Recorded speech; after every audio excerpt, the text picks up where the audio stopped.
Thank you, Mr. Speaker. HB 5457 would allow clinical social workers, professional counselors, and marriage and family therapists reasonable accommodations to do their exams in English.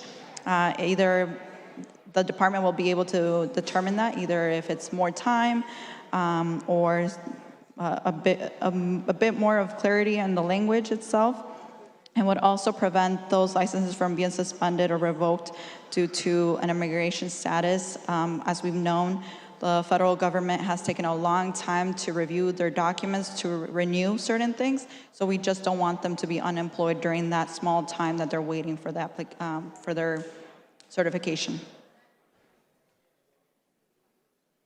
Can any of that be done by over video, say by telehealth or something of that nature? I believe some of them, yes. Okay.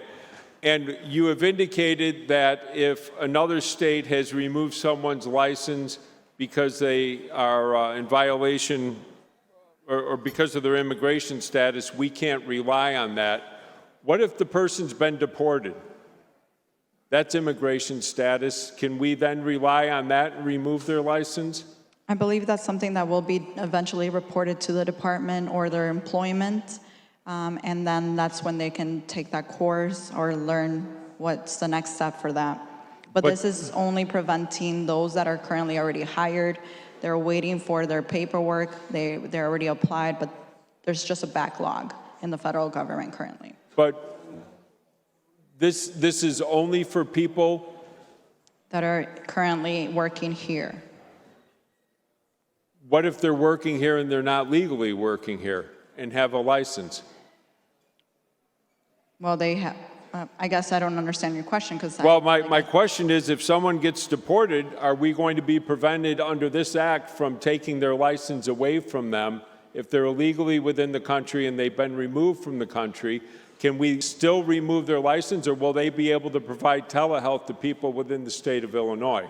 Because the way I read it, I believe we're going to be prevented from acting upon their license.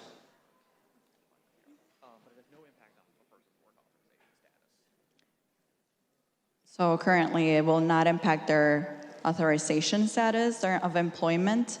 That is a little bit unclear, unfortunately, but that is something that the federal government will have to determine.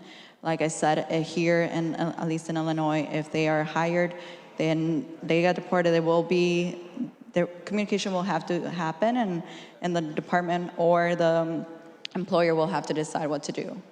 Okay, to the bill. I understand the leader's intent in wanting to help move some things along. I believe, though, as in many situations, we do things sometimes with the best of intentions that leave unintended consequences. If a person has a license and has been licensed in the state of Illinois, is then subsequently deported, and really beyond our control for anything from any type of malpractice, malfeasance, or anything else, it's going to be on us to somehow try and rectify that. And I just don't think it's a good idea. So for that reason, I'll be voting against the bill and recommend a no vote.